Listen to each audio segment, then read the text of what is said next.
Thank you for braving the cold. I think after the 10 minutes, I warmed my truck up, and then the 15-minute ride here, it was just about to get comfortable before I had to park it and get out. Real quick, if you're a table leader, could you stand, please? I want to make sure everybody has got a leader at their table. All right, so it looks like I've got two tables here, table 8 and 12, that could use a leader at it. Scott, you want to jump on one of those? Armin got one. Scott, you got it? I didn't say to sit back down. Make sure we got this all done. Table 12 in the back still needs somebody. Mark, you got it? All right. Unless there's a name already back there.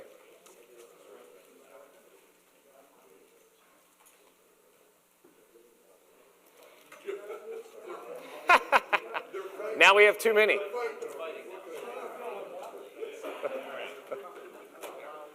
All right.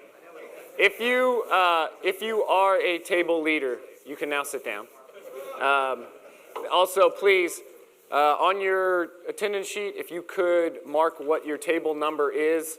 We're going to try to keep the table numbers the same moving forward, guys, so that people know if you want to come back and sit at the same table, you know what table to be at. Table leaders that are at the tables now will most likely remain at that table, unless, of course, we keep growing and growing and growing, and we need some more table leaders, which would be a good problem to have. Also, on those attendance sheets, regardless of whether if this is your first time, second time, or third time, please put your name down on there so we can keep track of who all is going to be here or who all will be here. Some other announcements. Let's see. A reminder, on the 25th of February, we're going to have our big quarterly breakfast. For those of you who have not heard, Patrick DeMarco, who is a fullback for the Buffalo Bills, lives in the community. He will be our guest speaker. You'll have an email coming to you with some more information on that, link to sign up. So hope you can be here. We'd like to make that a huge community event. Invite all your friends, anybody you know, any of your coworkers, anybody that lives in the community. We'd love to have them here. Pack out the fellowship hall. Give him a nice big crowd to speak to. Let's see. If you have ever volunteered for Vacation Bible School here at DUMC, raise your hand. So if you haven't, take a look around. It's not just for the ladies to do, okay? I don't want to say begrudgingly, but this is my 4th year as the director of the Vacation Bible School program. It was supposed to be a 2-year term. Here I am. So this, 4 more years. No, that is not happening. But great job. Well, thank you, Johnny. It's a really cool program. We share God's love and God's word with over 300 kids for a whole week. It's actually it's a very rewarding thing to do, to spend your time. And we're talking about a half day, right? So we're talking 9 to noon. If you could volunteer one day, you could volunteer all 4 days. We'd love to have you, and you really will get a lot out of it. It's really neat to see just how much fun the kids have and how interested they are. Last thing from an announcement standpoint is, does everybody remember our goal? No, Andy cheated and put it up there. Now you guys see it already. But the goal, know Jesus, know ourselves, know one another. We're hoping that's what we take away from this time together.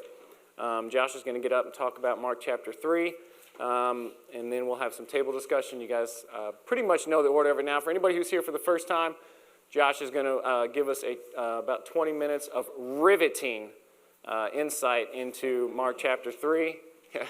Scribble, scribble, scribble. And then we're going to spend some time together as table discussion. Kind of spend some time talking about a couple of questions. And if you don't get to all the questions, that's fine. Do the best that you can. If you don't get to all of them, take it home. Talk with your spouse about it. Talk with your friends about it. You guys can email each other. But the goal is, we hope that by the time you leave here today, it gives you one more thing to think about over the week to maybe grow you closer to Christ. So now, before I hand it over to the good Reverend, could we all have a moment of prayer? Dear Lord, thank you for today. Thank you for the opportunity to be here together with each other, to read more into your word, Lord, and to grow one step closer to you. We pray, Lord, that you will hear any prayers that are said by the men here today, any that are said out loud, and those that will remain on our heart. Pray that you will fill this room and that you will fill the hearts of those who are not able to be with us this morning, and that they may be moved to join us going forward so that they too can benefit from this time with each other and benefit from growing closer to you. In your name we pray. Amen. All righty, sir. All yours. Oh, that's right. I do have a joke. All right. So this guy's walking down the street, and he sees a sign in the front yard that says, "Talking dog for sale." And he's like, all right, I got to find out what this is all about. So he goes in and goes up to the dog, and he says, "So what's so great about a talking dog? What have you accomplished?" And he says, "Well, I started my career as a guide dog in the Himalayas, saving people that were trapped in avalanches, helping Sherpas get people around. And then I went on and I joined the military and was a combat dog, helped find explosives, saved a bunch of our service members. And then most recently, when I came home, I have been helping the elderly. Help them get them to the grocery store, help them get their groceries, get them up and down to their apartments." And at this point, the guy is like, "I can't believe this. This is amazing. Not only does the dog talk, but look at all these cool things he's done." So he finds the dog's owner, and he says, "Listen, this dog you've got is amazing. Why in the world would you give him away?" And the owner looks at him and he goes, "Because he's a liar. He didn't do any of that stuff."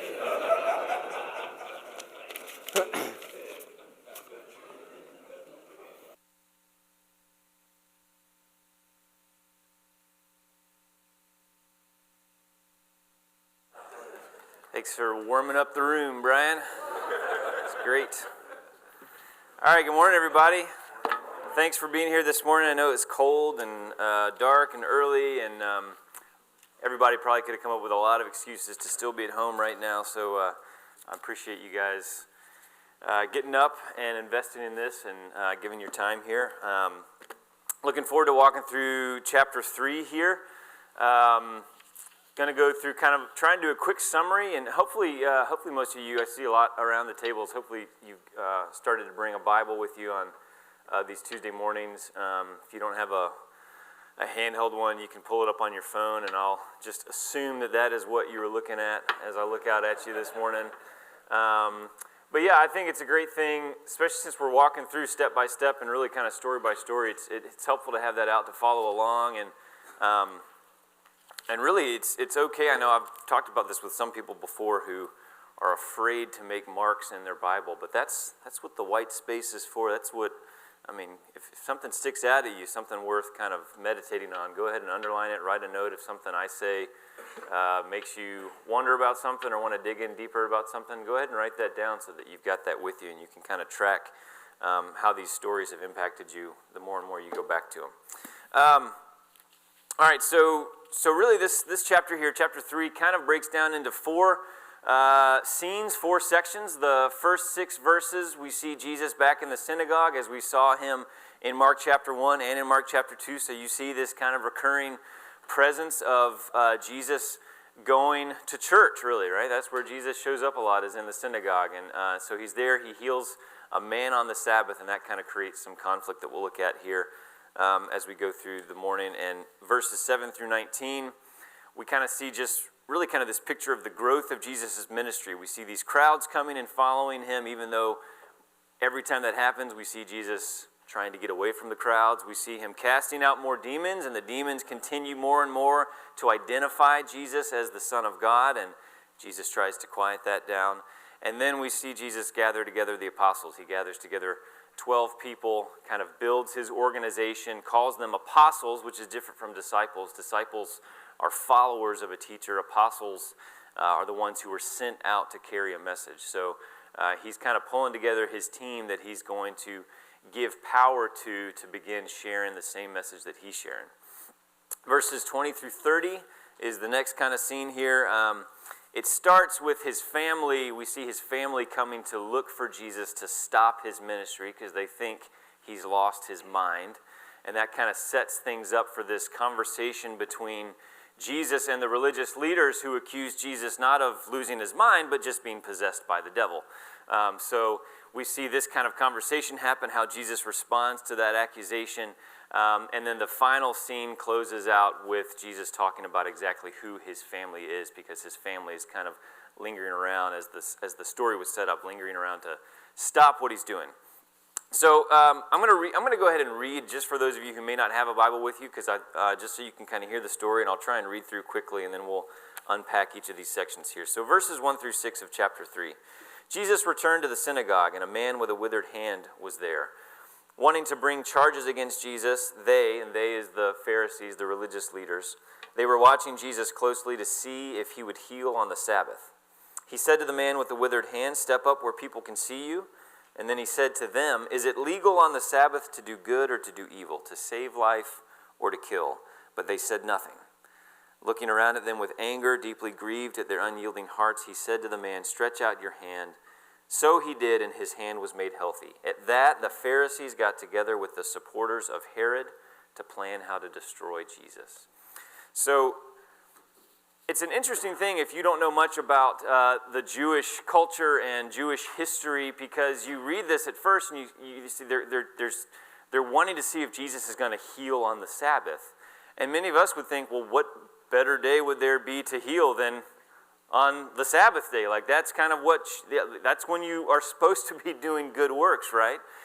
But knowing the Jewish culture, knowing kind of what their practices were, this, as we'll see here, sets up a huge controversy, because on the Sabbath day, the Sabbath had become a day when you weren't supposed to do anything at all but maybe read Scripture, listen to sermons. Doesn't that sound like a great way to spend your Sabbath day? That's all you were supposed to do. They had kind of more and more limited what work was. So they're waiting to see if Jesus essentially is going to break one of the central kind of rules, codes of conduct for the Jewish people. And as David talked about last week, Jesus has already started really ruffling a lot of feathers of the religious leaders, right? If you were here last week, we learned about Jesus blaspheming because he was forgiving sins, and the religious leaders said, only God can do that. Who does this guy think he is? And then we see Jesus eating with sinners and tax collectors. So he's associating with people he's not supposed to be associating with as a Jew. And then we finally see him not fasting. So that was another one of those central kind of practices that made you a Jew, was that you fasted on the Sabbath day, or you fasted at the high holy day. So already Jesus is beginning to behave in ways that's really upsetting the religious leaders. And what makes them crazy is that while Jesus is doing all of this, more and more people are coming to spend time with Jesus. So you kind of, it's kind of, you have to read between the lines a little bit, but you kind of see that really there's maybe some jealousy going on here, right? The religious leaders are doing everything by the book, everything they're supposed to do, everything that they expect is what would gather the people, but the people are going and spending time with this guy who's breaking all the rules. So they're getting swept up with this man who is a holy man, obviously a holy man because he's healing people, he's casting out demons, he's preaching good news, but he's not doing any of the holiness religious things that the religious leaders say you have to behave and act this way if you're going to be a holy person. So it kind of gives you a chance to really think for yourself about what does that mean to be holy? Because we've heard that word used a lot of times in a negative way, holier than thou, and oh, he's such a holy person, kind of meaning more of that Pharisaical, well, he's very rigid, he does things by the book, he's not any fun to be around, or is holiness about something different? Because obviously Jesus is a holy man. So what is he doing that changes that definition of holiness? That's something maybe to think about in your own walk. So Jesus is doing these things that aren't holy, and he's a holy man, and it's frustrating people. You can imagine kind of an analogy, another way to think about it would be, you think about how much money is made in our health and fitness culture, right? People who have diets that you should follow and exercise routines that you should follow. And it's like, if you want to look like a fit guy, you can imagine Brian Muddman here. If you want to look like Brian Muddman, right? There are some things that you need to do. But imagine if you ask Brian, what's your secret? And Brian's like, I drink beer all day, I go to McDonald's, don't exercise, and you're like, this is great. All I have to do is that. And imagine how all of the people who you were paying to give you, your gym memberships and your diets and all that stuff are saying, no, you have to follow this if you want to be fit. So this is kind of the controversy. Jesus is threatening their whole system, their whole kind of really grip and grasp on power in the community. Jesus is ruffling all of that. So what's the big deal about the Sabbath, though? Because this is kind of the key point of this story. The Sabbath is a big deal in Jewish culture because it shows up really kind of throughout the whole story. You remember from Genesis 1 and 2, if you think back to that story, this is something that God sets up in the beginning. On the seventh day, God rests and says, keep the Sabbath day holy. And then it shows up again in Exodus in the Ten Commandments. And then it shows up all kind of throughout the rest of the law, all of these words and kind of restrictions on what the Sabbath is supposed to be so that it becomes, and they can maintain it as this sacred and holy day. Well, what was originally meant with the Sabbath was it was supposed to be a gift to the people, right? This was really kind of God's way of saying to the people, I want to give you a day every week where you don't have to be a producer of things. You don't have to participate in the economy. You don't have to go out and do hard. I want you to have a day every week where you can, from the Genesis text, where you can just enjoy the goodness of creation. Just look around at everything I made and appreciate that. And then from the Exodus, remember the Sabbath. I want you to have a day where you can celebrate that I am the one who sets people free, right? So the Sabbath was meant to be this kind of reminder, this part of the rhythm of the people to enjoy creation and celebrate God as the one who sets them free. But what happened to a good gift is the Pharisees, the religious leaders, took it and they turned it into a weapon. They turned it into something really that kind of marked whether you were in or out of the club. And so they had more and more restrictions on the Sabbath to make sure you weren't doing work. So they started to say things like, well, yeah, if your animal is thirsty and you pour water in the trough for your animal, that's work. You've broken the Sabbath. You can't do that. And so what was supposed to be a gift, all of these rules and restrictions turned it into a burden, turned it into a weapon. So it was something where people would go around to make sure that others were observing the Sabbath. Isn't it great that we no longer take religious things that are meant to be gifts and turn them into things that are heavy to carry and make you feel ostracized? We've grown up so much in the last 2,000 years, right? But so Jesus is kind of stepping into this scene and he's addressing this fact. And the Sabbath really kind of stands for really everything else that the religious leaders are doing to make the Jewish religion less about celebration and being free and more about being a slave and feeling burdened. And he highlights this and he holds this man up who clearly is in need and is among the community and says, are we here to do evil or to do good? What's the Sabbath about? What is the life of God about? And it's kind of this question where the religious leaders know they can't really answer one way or the other, right? If they say you should do evil, well, they're not going to say that. But if they say they should do good, then all the questions get turned back on them like, well, why haven't you done good for this man on the Sabbath day? And so Jesus kind of puts them on the spot. He embarrasses them. And so we see this story end with the Pharisees, the religious leaders, joining together with the supporters of Herod. So you have the religious leaders now joining with the political leaders, coming together to say, let's destroy this guy. What he's doing is threatening both of our worlds, both of our power structures. So we got to join together. Religion and politics, again, how does that go when those two things come together? Religion and politics come together to say we have to destroy Jesus. But for Jesus, it's always, if the choice is ever about showing compassion and care for people or upholding some code, some law, Jesus is always going with compassion and care for people. Because for Jesus, that's the heart of what all of the law is meant to be about. It's meant to create room for us to care for one another and to live out the life that God has called us to live. So this controversy kind of comes to a boiling point here, and we know for the whole rest of the story, the religious leaders are going to be looking for ways to trap Jesus and eventually to put Jesus on the cross. Verses 7 through 19 here. Jesus left with his disciples, went to the lake large crowd followed because they had heard what he was doing. They were from Galilee, Judea, Jerusalem, Idumea, beyond the Jordan, and the area surrounding Tyre and Sidon. Jesus told his disciples to get a small boat ready for him so the crowd wouldn't crush him. He had healed so many people that everyone who was sick pushed forward so they could touch him. Whenever the evil spirits saw him, they fell down at his feet and shouted, "You are God's Son." But he strictly ordered them not to reveal who he was. Then Jesus went up on a mountain and called those he wanted, and they came to him. He appointed 12 and called them apostles. He appointed them to be with him, to be sent out to preach, and to have authority to throw out demons.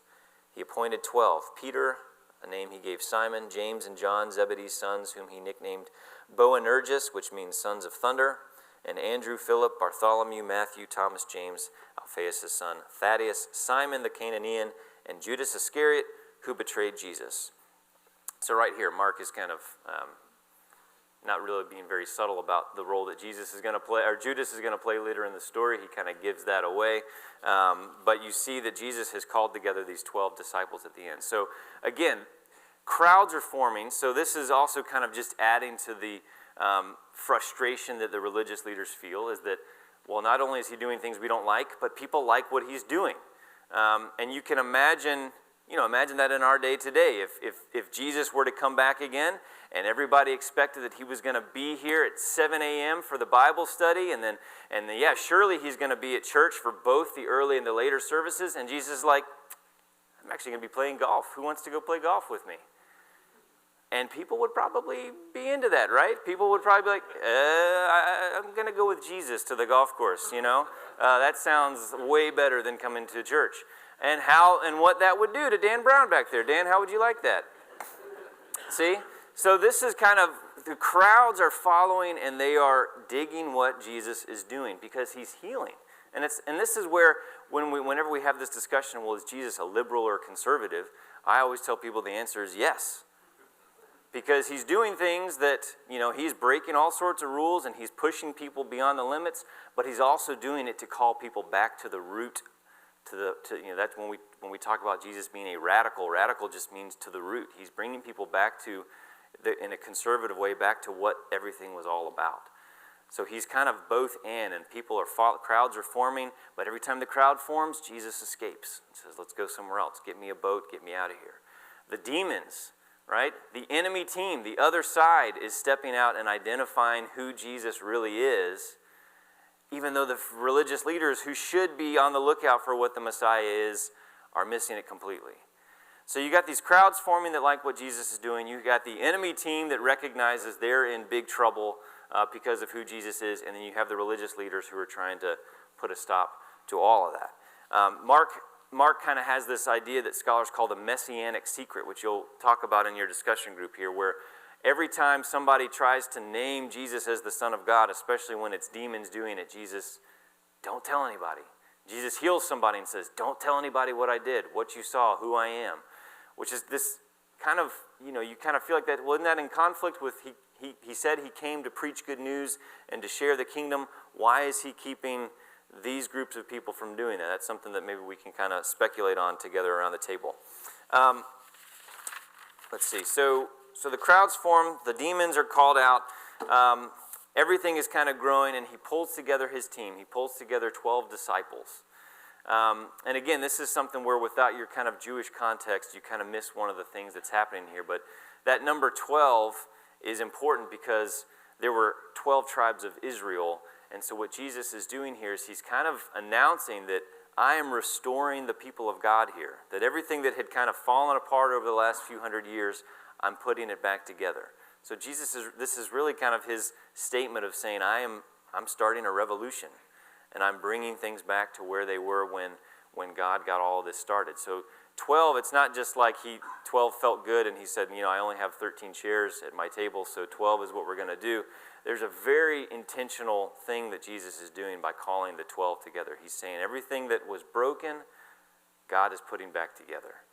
And this is what the mission is going to be about, is restoring the people, restoring what the Sabbath is supposed to be about, restoring what the religious life is supposed to be about, restoring what a religious person is supposed to look like, what holiness is supposed to look like. That is my mission. That's what I'm about.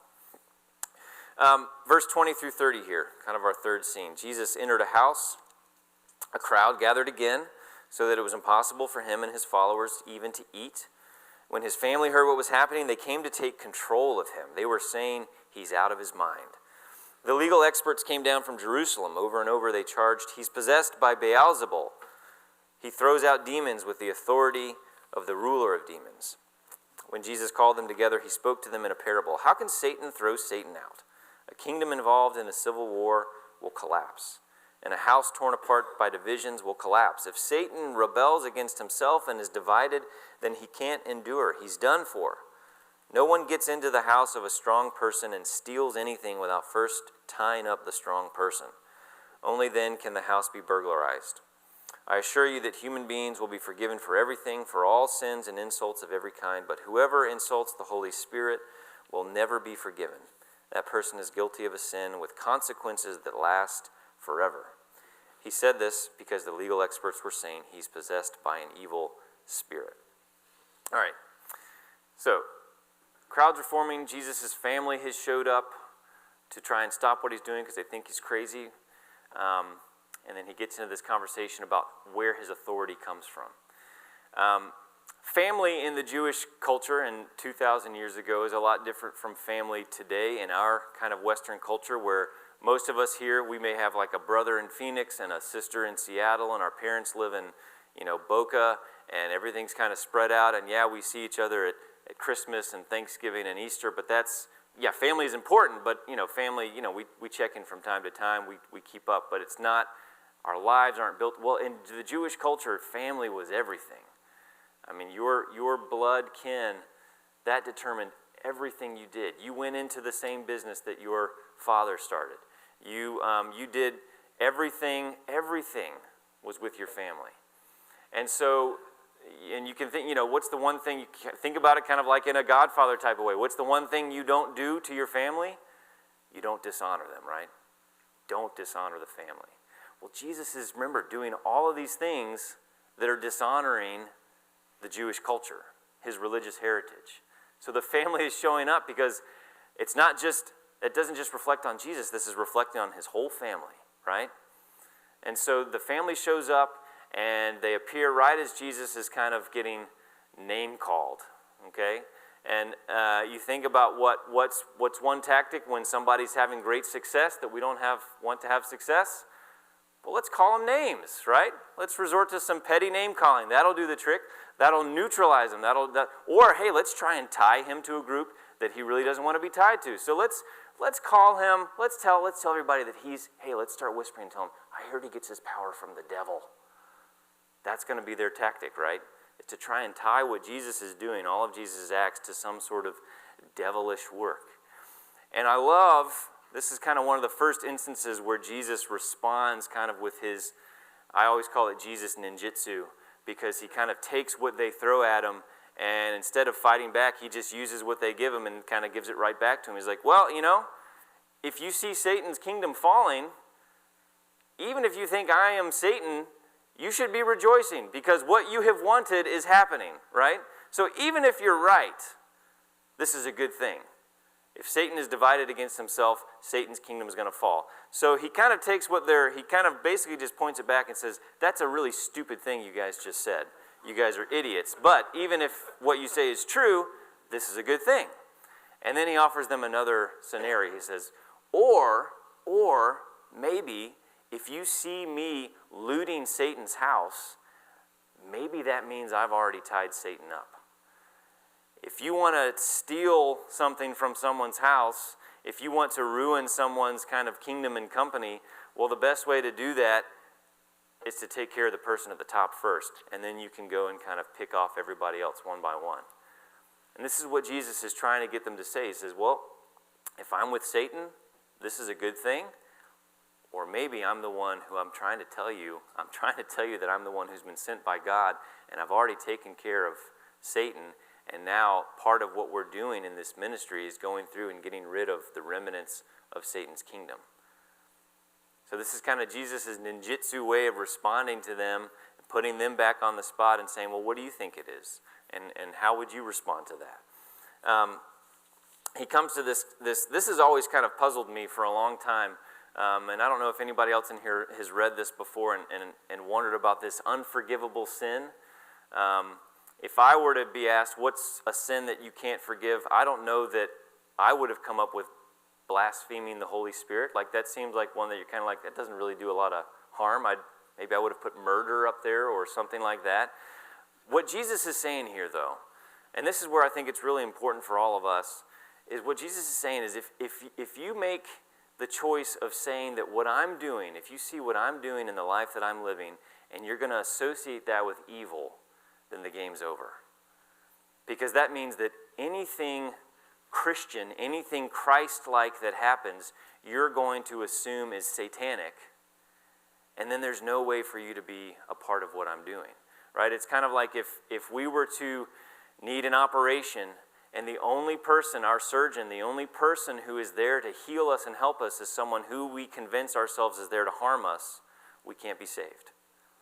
And that's what he means by consequences, is if you're going to associate the Holy Spirit with the spirit of Satan, well, the consequences are you're going to miss out on the whole thing. That's the unforgivable part. It's not that God just can't forgive you. It's that you're never going to seek God's forgiveness if you believe that God is really out there to harm you. That's basically what he's saying, is the game is lost. So he's challenging people to really think about, well, what am I looking at? What am I seeing? What am I perceiving in what Jesus is doing? Even if he's breaking some of these codes and laws, what's really happening here? And then we come back to the family at the end, the last 5 verses of the chapter. His mother and brothers arrived. They stood outside and sent word to him, calling for him. A crowd was seated around him, and those sent to him said, "Look, your mother, brothers, and sisters are outside looking for you." He replied, "Who is my mother? Who are my brothers?" Looking around at those seated around him in a circle, he said, "Look, here are my mother and brothers. Whoever does God's will is my brother and sister and mother." And this kind of gets us back to really the question of identity that we looked at 2 weeks ago when we reflected on the words that God speaks over Jesus at the baptism, that you are my son whom I love and whom I am well pleased. This is going back to what is Jesus' foundational identity? Like I said, is it his blood kin? Is it his earthly family that for really everybody else around him, that was their primary identity? I'm a Schwartz. I'm a whatever. That's kind of a stereotypical Jewish name, but I'm a Johnson. I'm a Lambeck. I'm a Jordan. I'm a whatever. Like, that's who I am. Or you can say I'm a Methodist, or I'm an employee of this, or I'm a whatever. I live in the branches, right? We have these groups, we have these kind of tribes that we associate with. And what Jesus is challenging us to think about is, well, what is your primary foundational identity? Because if you say it's this tribe or this group or this family, then there's going to be some things that you're going to say, Mowbrays don't do that, right? Culvers, we're a Culver. You're a Culver, you don't do that. You're a Dunwoodian, you don't do that. You're an American, you don't do that. Jesus is saying, you know what? I know that my family's upset with what I'm doing, but my primary identity comes from those words that I heard at my baptism. I am the Son of God. Not just a Son of God, which is what we all are, but I am the Son of God. I represent the family of God in this place. And that's my primary identity. So this is kind of a rough chapter because you see Jesus kind of, all of the groups of people that he should be identifying with, the religious leaders, his blood kin, are the groups of people that he's saying, if you oppose what I'm doing, then you stand against me. And so these are the things for us to kind of reflect on the rest of the morning is what's really going on here with this controversy and this conflict that continues picking up with Jesus and his ministry, and how do we identify with that in our lives today. So take the next 20 to 25 minutes and we'll walk through this together.